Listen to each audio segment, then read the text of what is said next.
All right, it's 7:30, so we'll get started. This is Dan Rothert from Top Student Athlete Recruiting and Iowa ODP.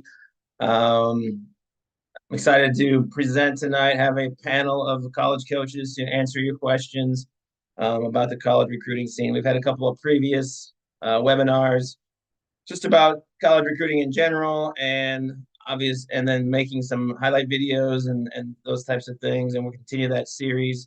But tonight is more to answer your questions and have a great group of college coaches to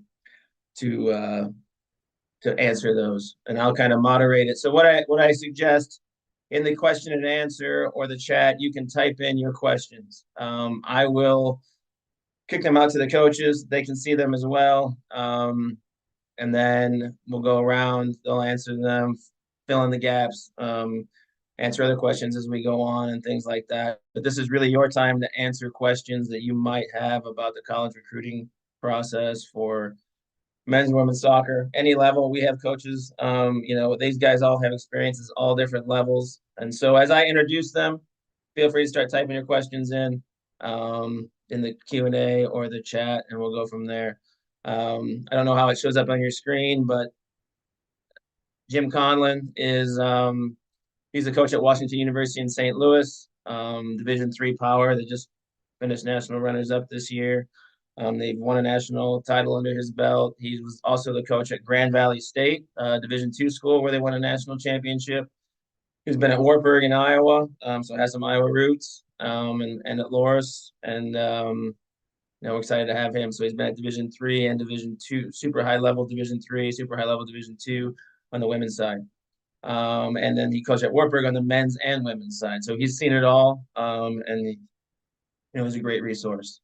Pat Flynn is the head men's coach at Drake.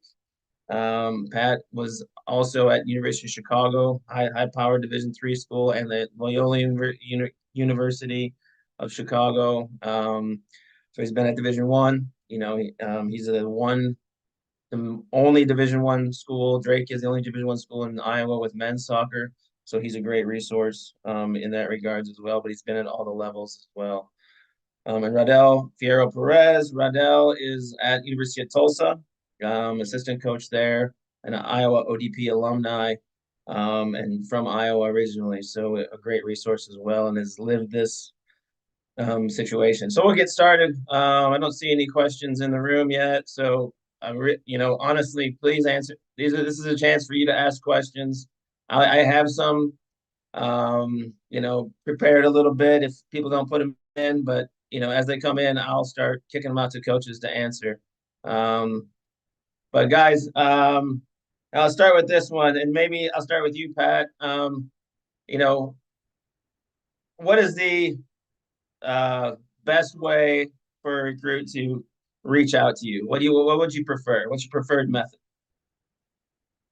Uh, Probably email, but I guess what I always try to reiterate to recruits is like a coach's job is so bizarre and inconsistent relative to a lot of other careers that like there will be times during the year where my emails pile up and I'm not great with them. And then there's times during the year where I'm sitting in front of my computer and I catch up on them. So, yeah, I guess I would advise someone to reach out via email, keep it relatively simple, concise, just necessary information.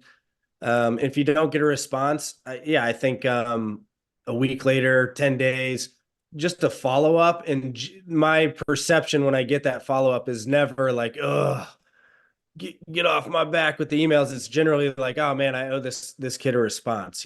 So once we've established a dialogue, then generally we'll set up a phone call, we'll speak on the phone, and from that point on, I'll generally tell someone that we are actively recruiting. You got my email address, you can text me, you can call me, and so it just kind of becomes a little bit more of a organic dialogue where we'll use different communication methods. But initially, I think the best way for someone to basically cold call and reach out with their interest would be just to email because it's simple and my email address is readily available on the internet.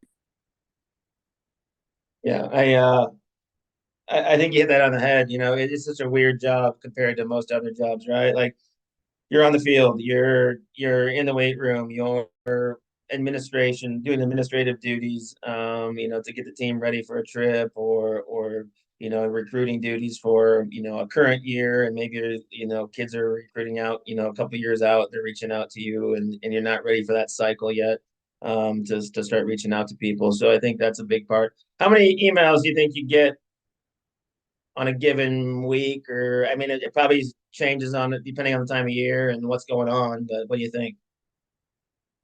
Like hundreds, and there's such a spectrum. There are emails that, from our administration, like just day-to-day working stuff. And so those, like in any job, you kind of have to be aware of what's coming through. Then there'll be more of like generic recruiting emails that come from recruiting services, and there's not a lot of I don't know, authentic information in it. And so I tend to kind of deprioritize those unless there's something in it. Maybe it's an Iowa kid or someone from Kansas City that we're familiar with the club.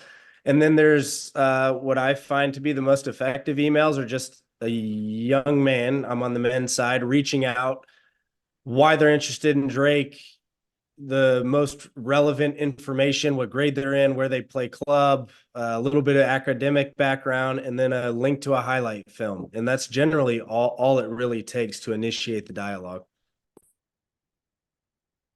Yeah, I was talking to a couple guys. I ran a panel in Chicago a month or so ago, and one of the what's the hook too is, like, if there is a hook, what's the hook? Like, okay, my grandma lives in, Des Moines, right? Like, oh, that might be like, and then they're really good. That may be a kid that, like, that's a really big target, right? Because you might have a better chance of getting that kid and things like that. So there are some things you can add sometimes that make it unique, stuff like that. Yeah, and I guess to take it one step, not to just have my voice be the only one here, but like if you just do a little bit of background, look at the team's roster. Where are they generally recruiting players from? There's so many different ways to skin the cat and to build your team in college. So when I was at University of Chicago, it was almost exclusively driven by, are you an academic fit for the university? I started at Drake, and my intent is to build the core of our roster from Iowa and connected states. I just think that's a little bit of a niche for us. There's not a ton of men's soccer programs in Iowa, Nebraska, Kansas, Iowa and connected states. And so I think that is reflected in the two groups of recruits that I've brought in. It's predominantly been Iowa kids, Kansas City kids, Nebraska, Minneapolis. But then you'll also find other rosters that are 75 to 100% international, or, so I just think in terms of effectively navigating the process, just doing a 2-second kind of search of what does this roster makeup look like, and do I fit kind of their core, in terms of where they find players. Yeah, spot on. All right. Here's a question that just came up. How do you find the contact info to email coaches directly? And then followed up with, what else do you want to see other than video collection? And how many times should you follow up? So those three things. What do you think? Rydell, you want to tackle that? You're muted. Yeah. I can do that one. I think I don't know. I think it's a fine balance between wanting to bug a coach. You don't want to do it every 6 months, but I think once every 2 or 3 weeks is good. Especially it kind of depends, right? Like, I think for us, like, there's an event here in Tulsa this weekend, and kids have been bugging us like every other day, right? Like, hey, I'm coming, I'm gonna play there this weekend. Can you come out and and watch this? Are you interested? All that. So I think it all depends, right, on what the email, what the intent is. I will say one of the biggest things is we don't want your life history on an email. I've gotten emails with, because that's a big part of my job here at Tulsa, is I get emails with kids putting everything from, like, at U10, I played for Chivas Academy in Mexico, and then I moved to California, and it's like we don't need more than maybe 8 to 10 sentences. Why are you interested in the school that you're reaching out to? And then yeah, it gives if you have 3 to 4 sentences to describe you as a player, position, year, GPA, budget. There's a lot of components that go into it, and I think it's specifically, and we can dive into it, like the type of school you're reaching out to, right, the type of academic aid that they can probably offer, right, like, and then all the information is a lot of times is on the website. You just get on the website, and if there's not, I think one of the biggest mistakes that players do is that they just automatically only email the head coach. I read probably 95% of Tom's recruiting emails. And then he usually tells me, like, who do is there a kid in here that we need to look at? Or, so like a lot of times they just email the head coach, right? So honestly, I always advise just email the assistant coaches and then go from there. But I don't know if that tackles anyone has anything else to add. How many times, like before you move on, right? As a recruit, like how many times do you think, if Danny Rother at my house, starts emailing you and he's not good enough to play for you, and that, or something like that, then how many times would you don't want to be a bother, but at the same time, you don't want to, like you said, Pat, there's not, maybe you're busy the day that you got that email or that week, right? Or you're in the playoffs or whatever, and you don't want to pass that kid up. But what do you think? I would say maybe 3 to 4 times. Kind of depend. It also depends too, right? Like I think a lot of times, and it's on the women's side, for instance. I don't want to speak for the women, staff, but it's the recruiting timing of things is so different, right? So for us, if you're at 2026, right, like a lot of times we don't even read the email. It goes like we put it on a folder and then that's where it goes because you're not an immediate need, right?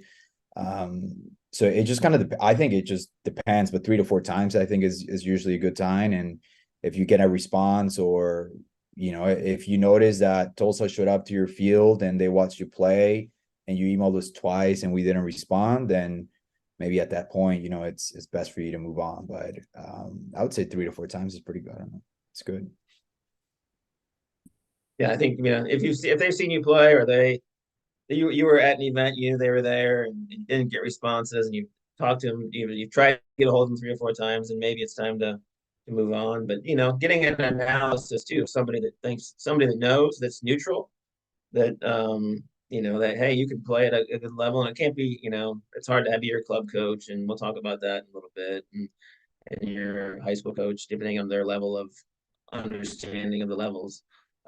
Jim, you want to talk about, Rodell kind of talked about the timing of things, and we have a mix of men and women on here. Can you talk about the timing of women's recruiting, maybe from all levels? Because you've been at, super high level Division II, high level Division III. What do you like, ages of being recruited and stuff like that? And then we'll compare it to men's.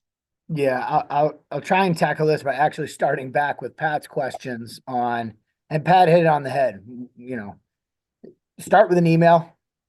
Starting with the phone call is not the best idea. Starting with the email, but I'll also tell you what's not the best idea is starting with, well, I tagged you in my Instagram post. Did you come see my game?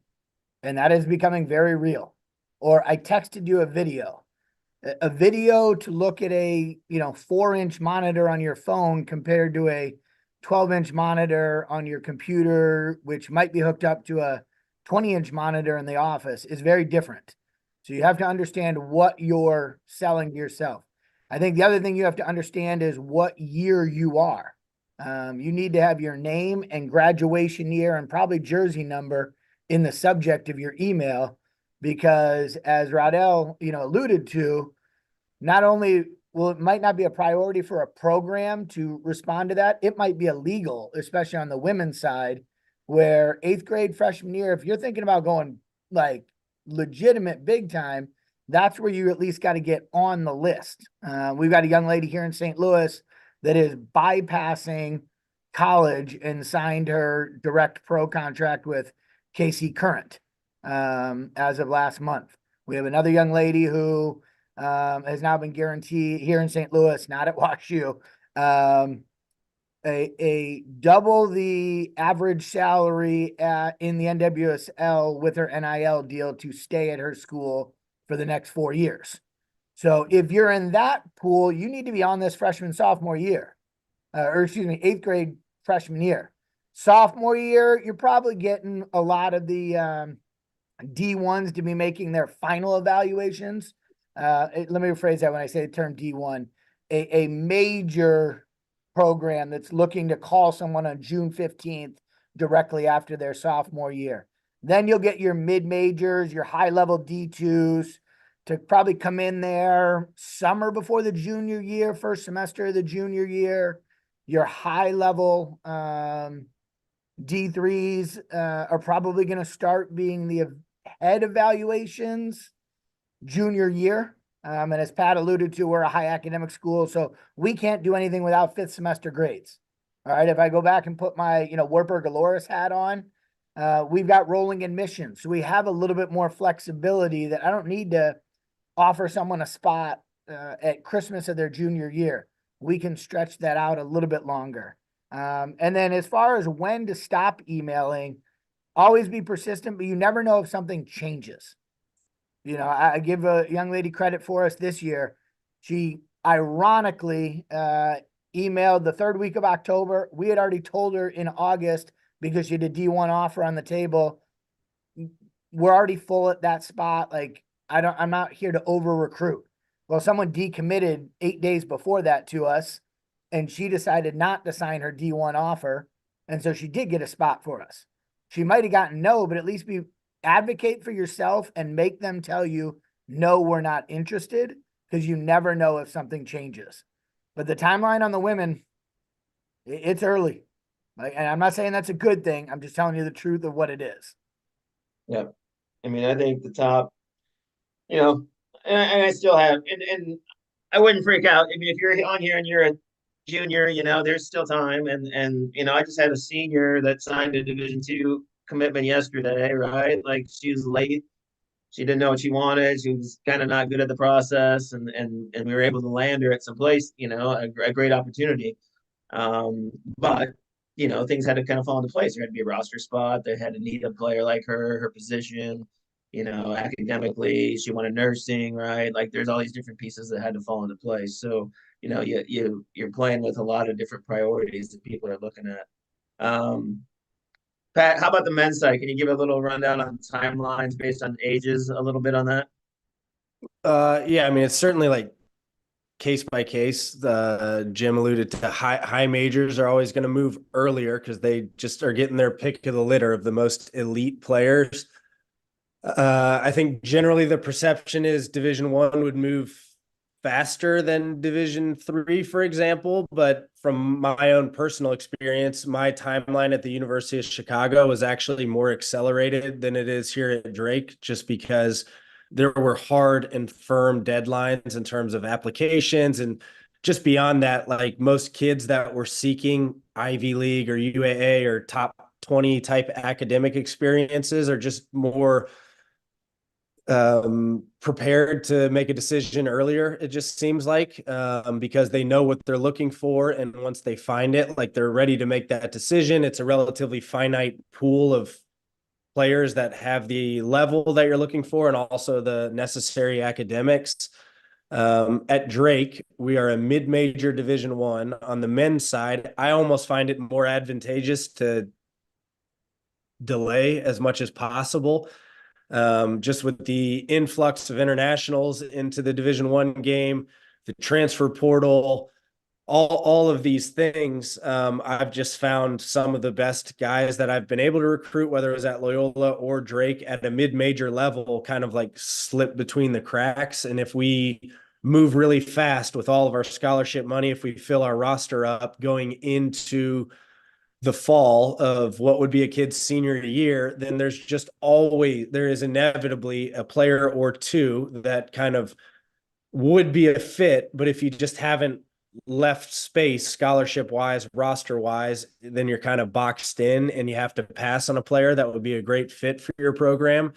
So for us at Drake, I would say when the season finished, we are in the process of finalizing our incoming group. So right now it'll be our 2024 class, like finalizing that group, navigating the transfer portal between semesters, and then kind of pivoting to primarily focusing on 2025, so current juniors in high school. And relative to Notre Dame or Indiana, we're probably much more delayed in that way, but intentionally so, because Indiana can only take so many players. There might be a guy that they're actually kind of interested in because of their level.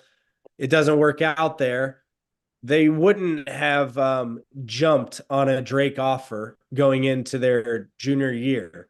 But if that's the best fit that's available halfway through their senior year, it might resonate a lot more with them at that point in time. So we intentionally kind of tried to delay a lot of our decision making so that we have the flexibility and ability to put good offers out to some of these kids that kind of slip through the cracks. So I would say halfway through or go like start of your junior year to halfway through your senior year is probably 80% of our decision making. And then there are kind of some of those outliers that fall a little bit later, or maybe some super elite guy that's in Iowa in the Des Moines area that we may feel like we need to move on a little bit earlier than, the general timeline.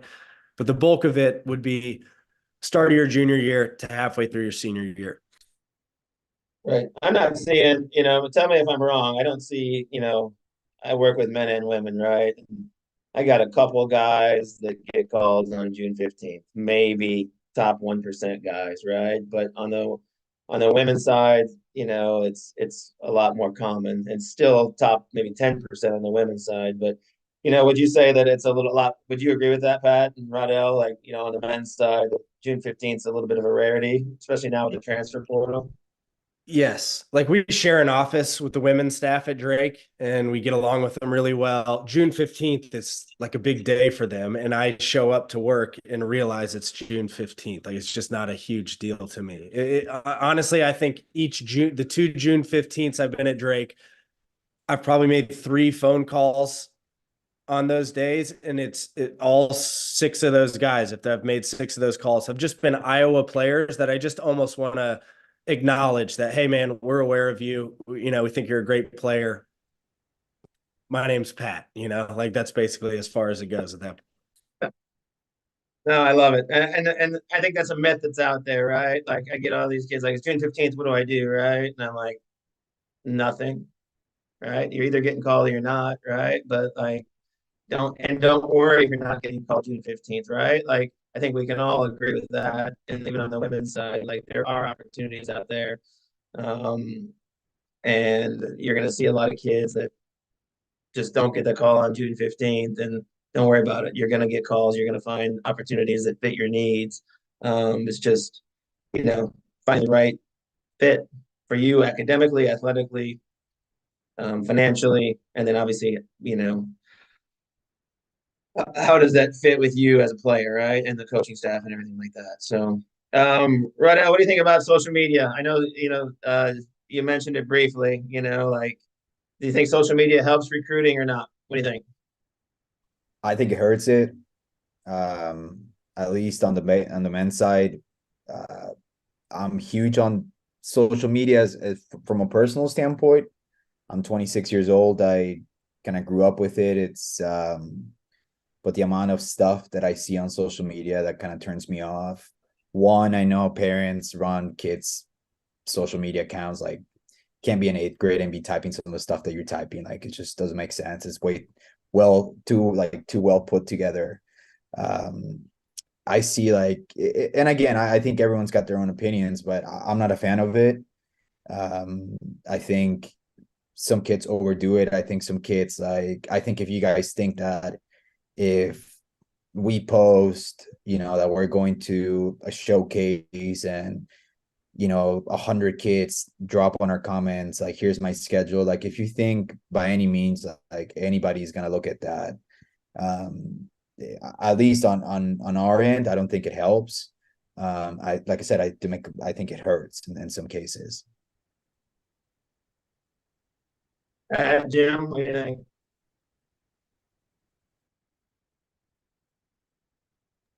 Well, I mean, Brad, I think you got a Rodell hit it on comment? the head. I think people have to understand that social media is a tool out there. It is not the primary form of communication, and every coach is still looking for the relationship with the student athlete and the family to figure out who they want to bring in to their program. You don't form relationships via text message or social media. You form relationships by good email interaction with some content, like Rydell said earlier. We don't need a book. We need some bullet points. Teach us a little bit about yourself. And phone calls, and eventually in-person communication. Social media is great, but it is a tool. It is not the lifeline of your recruiting process. It might be a way to share a little bit more about yourself, but that's about it. It's a tool. It is not the primary communication. And I think we see a lot more of it on the female side than we do the male side. And it is still just that. It is a tool. And like Rada, I would completely agree that just because you tagged us in your post or said, I'm going to see that, that doesn't mean anything. Did you tag 100 people? Or did you personally get a hold of us and ask us to come see you? So it's nice, but that's what it is. It's a tool. It's not a relationship. Right. And I get a lot of, oh yeah, this soccer program followed me on Instagram. They like me, right? I'm like, no, they're marketing their own program just like you're marketing yourself. They want to market their program too. So I think that's something that's out there as well. All right. What's the best way to be seen by college coaches? ECNL, ODP, showcases, ID camps, MLS Next. I mean, what is there preferences? Is there, tell us a little bit about your thoughts on that. I have my own thoughts, but I'd love to hear what you guys think. Pat, why don't you go first? Yeah, I mean, I guess I go back to the point I made earlier. Like, you could just go into each program, click on their roster, and you can kind of get some sort of feel for where do they find their players. For us, like, okay, so I've been here 2 years. This group that comes in next fall will be my third group. I don't count the first group because I started in February, so that was just a who's out there, as opposed to like this is kind of the like actual recruiting approach we're going to take year to year. The majority of our domestic recruits have been ECNL players, but that's not because I'm targeting the ECNL. It's just because that geographic region that I spoke about earlier, Iowa, Omaha, Minneapolis, Kansas City, it just happens to have more relevant ECNL clubs than academies. It's not because we have decided that that's the league that we want to recruit from. So for us, it's more about the geography. Within that geography, like Shattuck is important to us, Sporting KC is important to us, Minnesota United is important to us.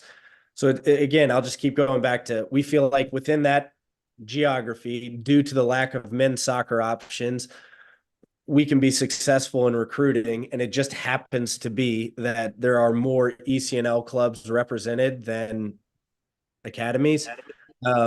Yeah. And I think for the individual, like, there can be such a hyper focus on exposure and the process and all of that. And ultimately, like, you still got to become the best player that you can possibly become. And so finding the best fit in terms of commute, the coach, the team that you're playing with, like all of those things, in my opinion, are more important than the overall league that you're playing within. There are bad ECNL teams. There are great ECNL teams. There are poorly run academies. There are great academies.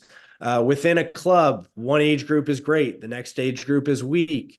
I was up at Shattuck yesterday watching games, and we are like heavily recruiting an '07 FC United team out of Iowa, and it has nothing to do with the fact that they're FC United or they're USYS. They just happen to be a very good team that fits within our geographical area that we're focused on.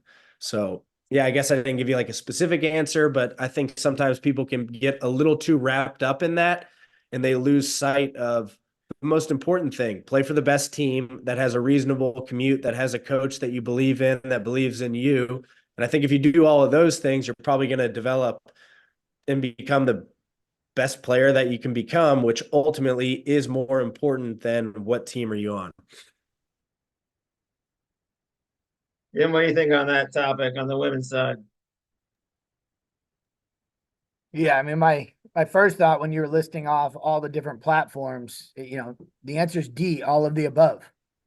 Play where you can play. Don't go find some acronym that you think is going to give you more exposure. Pat hit it on the head. Several of his words relate right to the women.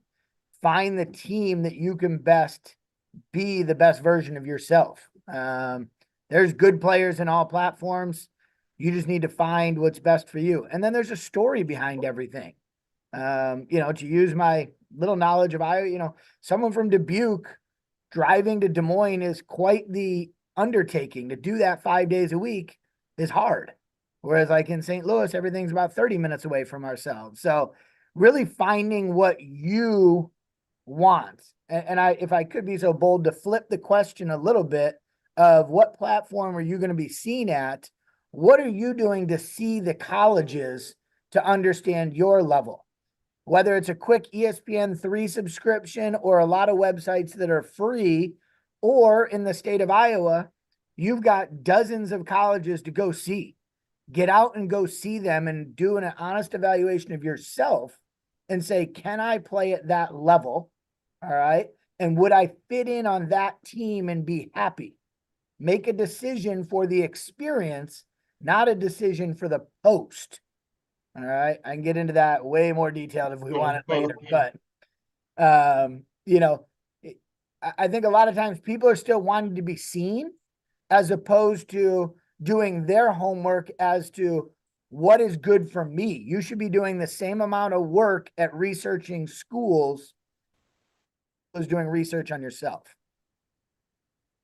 Yeah, I just had that conversation at the dinner table tonight with my own kids, right? And part of it was frustration with the client I work with, and part of it was like, what would you do? And kind of going on your, Jim, you said it, don't search or pick a college or make your choices based on a post, right? And so this kid has a Division I offer to be on a roster at a mid-major.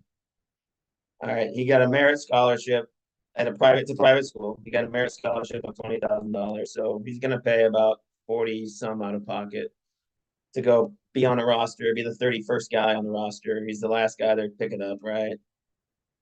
He's from Wisconsin. He can go to Wisconsin State Division III school, probably play right away, and pay 17,000. I said, and I threw it to my kids. I said, "What are you doing?"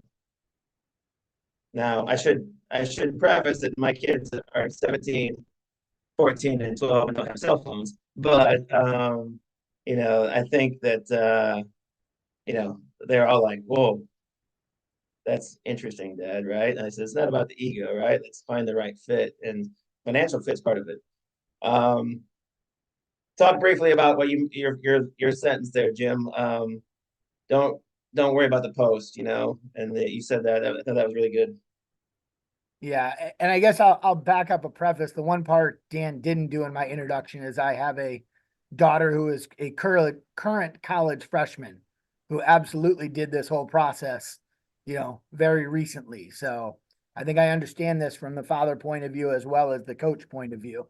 But there's a lot of people, a lot of people, especially on the women's side, that want to have a particular post on Instagram, some X, but a lot of Instagram, late in their junior year or really the summer before their senior year, to say, I'm going to X school just so they can post it and feel really good about themselves and get a lot of attention.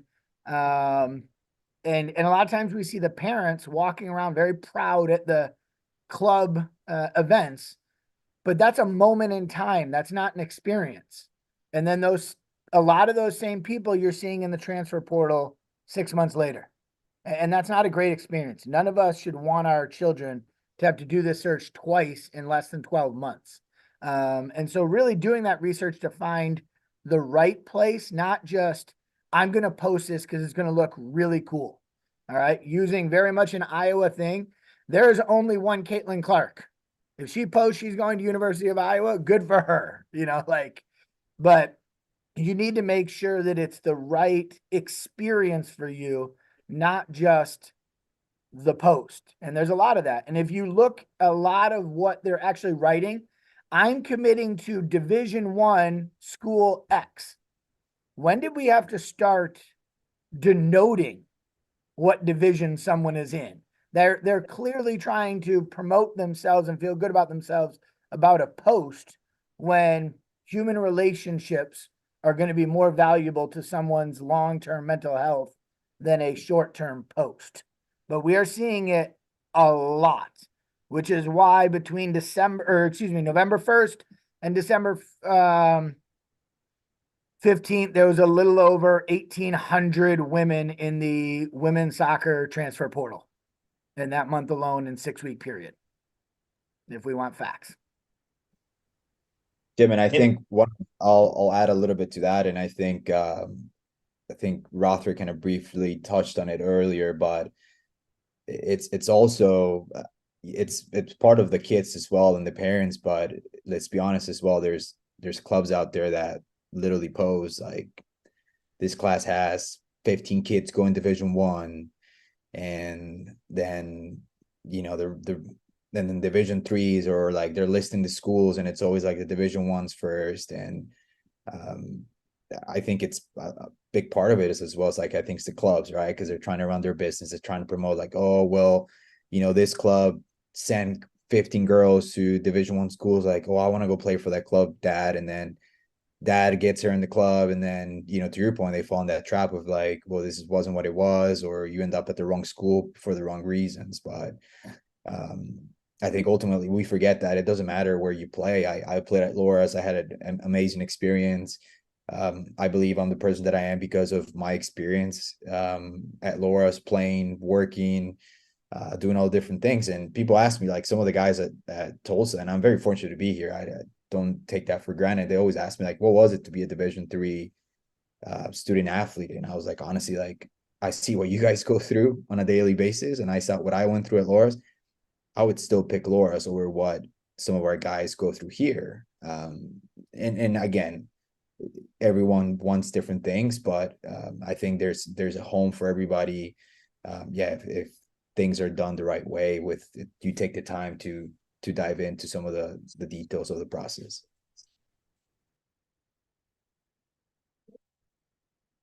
Well stated. How much does attending ID camps help in identifying talent? Do you recommend sending an email with bio and link to highlights prior to attending ID camp? What do you think, Pat? Yeah, I mean, it's part of the process. Let's see, last year's group that came in, I think we had 7 like true freshmen, domestic recruits. I think 3 or 4 of them had come through our ID camps. The majority of them we also saw, with their club team. So it wasn't just like that one day. We added a guy recently that'll join us next fall. That was like your golden we didn't know anything about this kid, showed up to the ID camp, tore it up. We started a dialogue after that. So it was driven strictly by his appearance at our ID camp. We have one guy that if you go look at our incoming group that doesn't fit the geography, he's from Houston. He was on my camp team at University of Wisconsin's camp last summer. So I think ultimately when it comes to ID camps, similar almost to like, should I play ECNL, MLS, or whatever, like you got to figure out what you want to get out of the experience. So I'm not trying to, like, one time I went to a Notre Dame ID camp when I was a sophomore in high school. Like, my dog was named Rudy. I love Notre Dame. So I got more out of that experience than just trying to be recruited by Notre Dame. Like, I love the school. It was memorable. They have a huge staff that works the camp. So it's not just Notre Dame when you go there.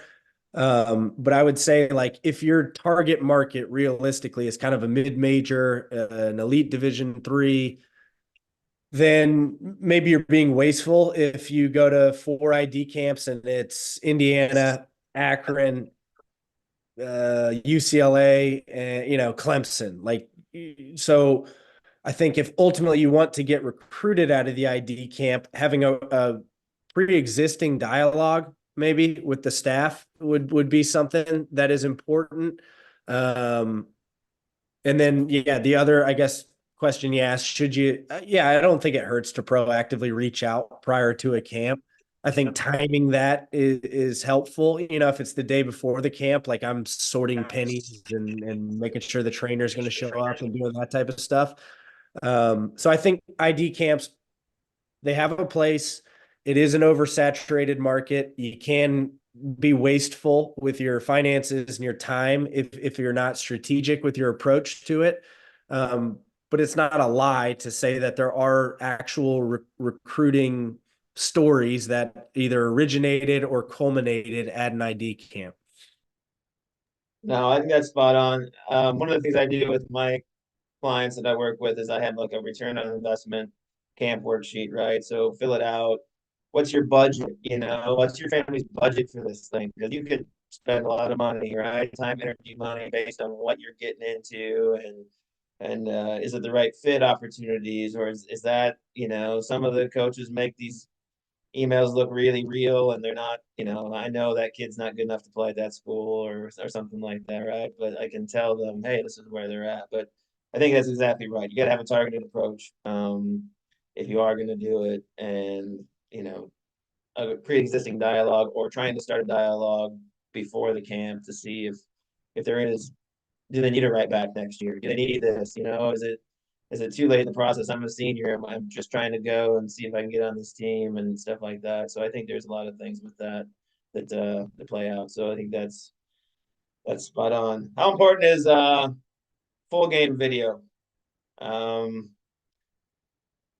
in terms of recruiting? This one in particular, that they have a injury, won't be playing for 12 to 18 months, maybe, things like that.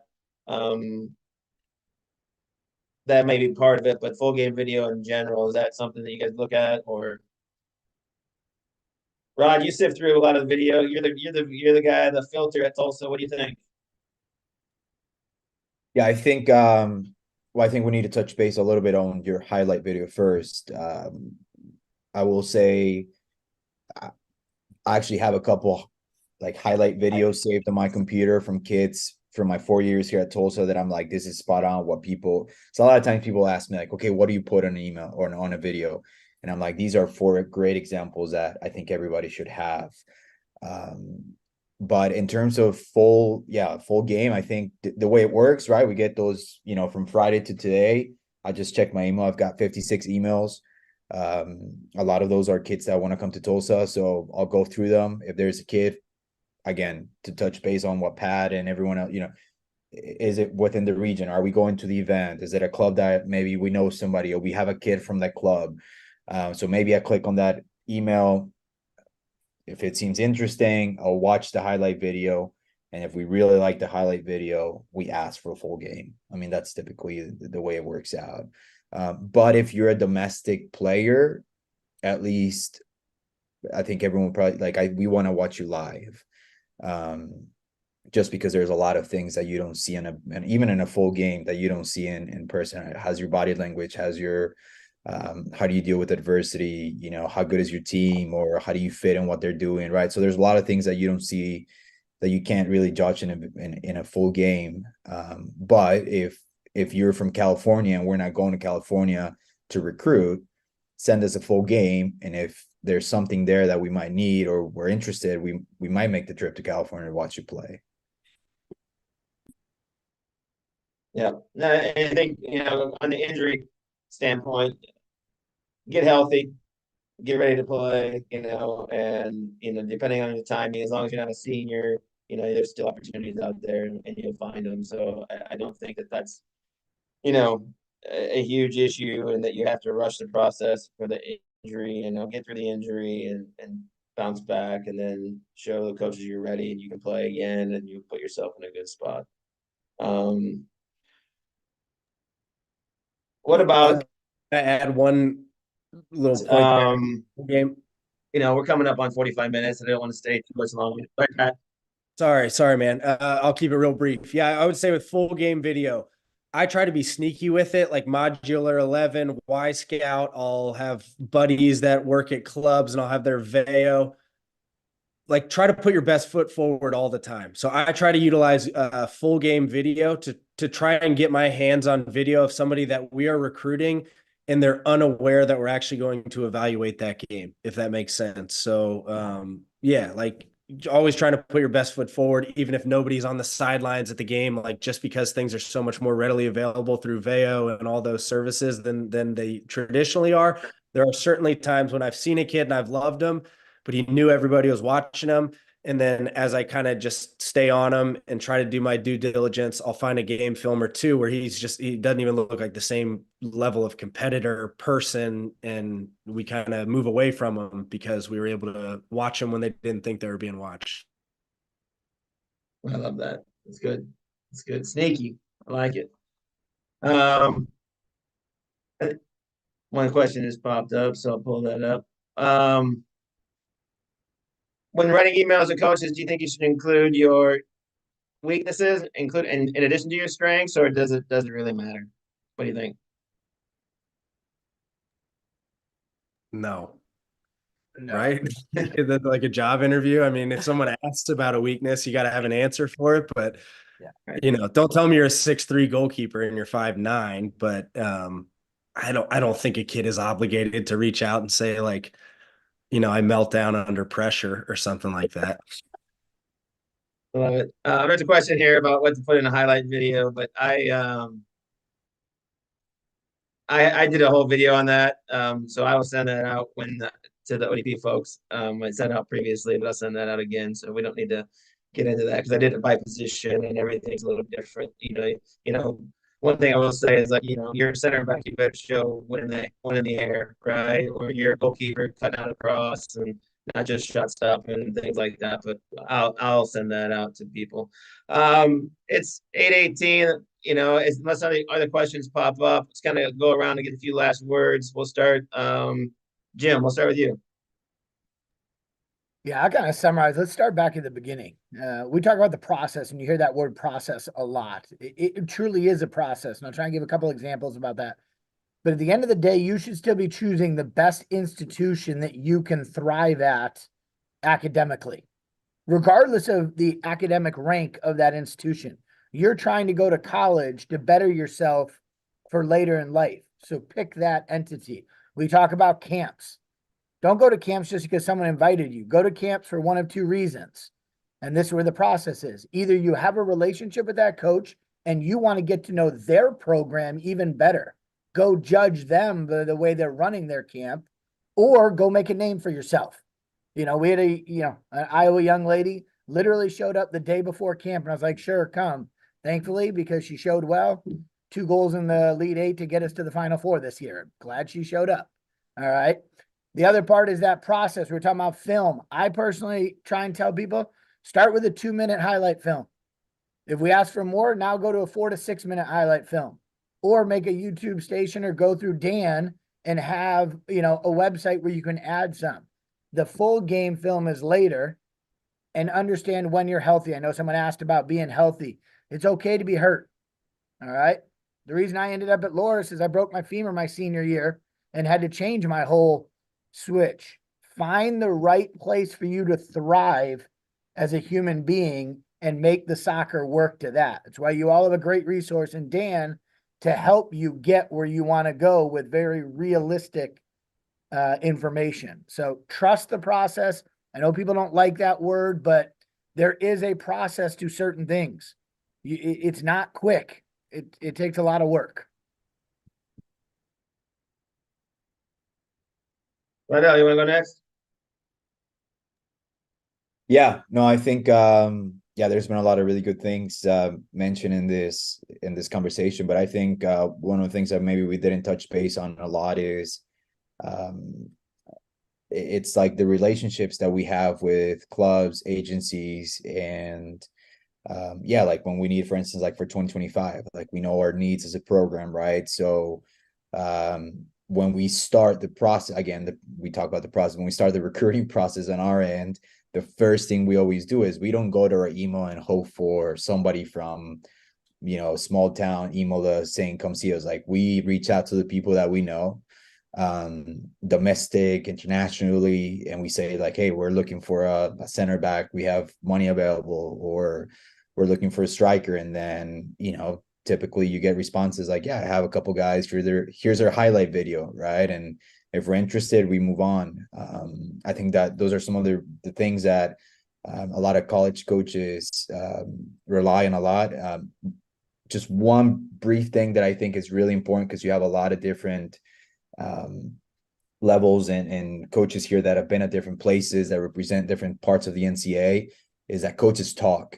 And I always, if a kid does the right things, I always try to help, right? You might not be a fit at Tulsa, but you might be a fit for a friend that coaches at a different level or a different school. Or like to Pat said, right, we're full for this class, but I think you can play at this place, right? And coaches talk, right? So always don't forget that. I think that's always something important to keep in mind.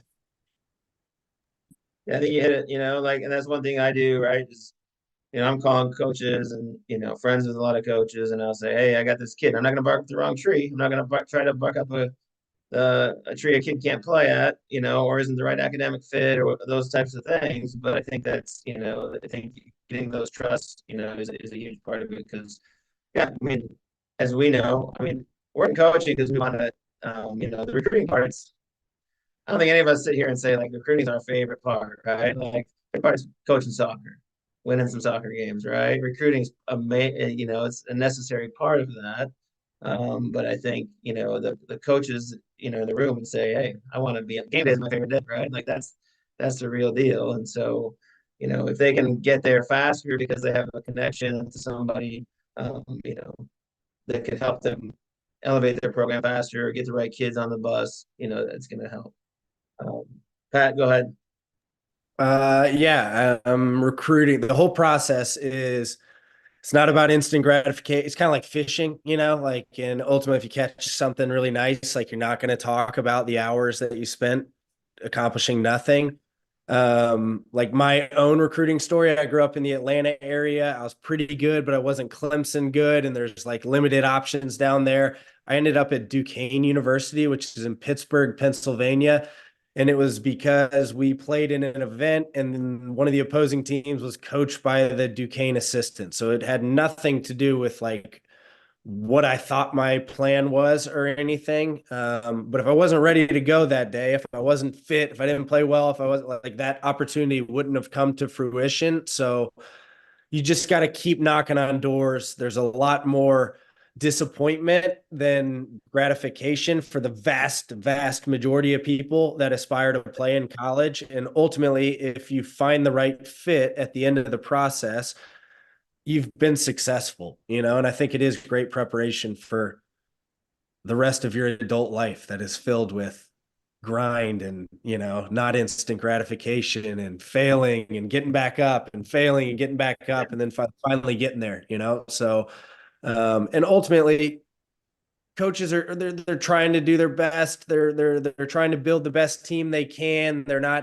It's not a biased process. Like, yeah, we're all driven by self-interest. I want the team to be as successful and well run as possible, So ultimately we're just trying to find the best fits. And yeah, you just got to keep knocking on doors and keep trying and keep trying and keep trying and keep getting up, and know that like your end goal is that you really want to play in college, and you can't be demoralized by one particular school that you're interested in, not looking for a goalkeeper that year or not responding to your email. You just got to keep going. No, it's well stated.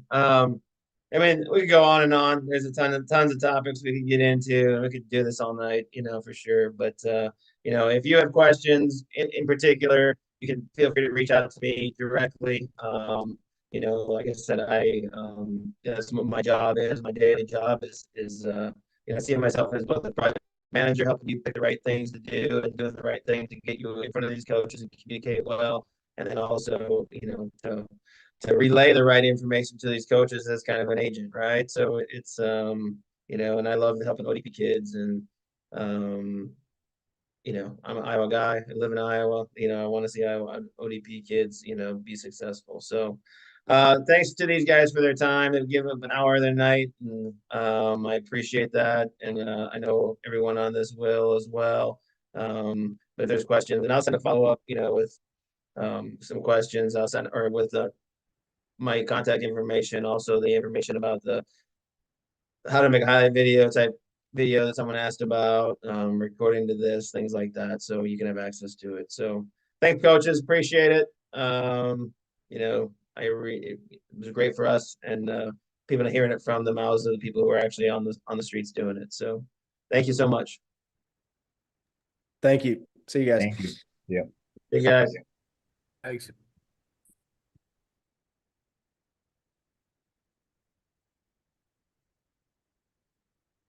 I'll stay on. If anybody wants to ask me any questions, I'll just stay on for a minute. So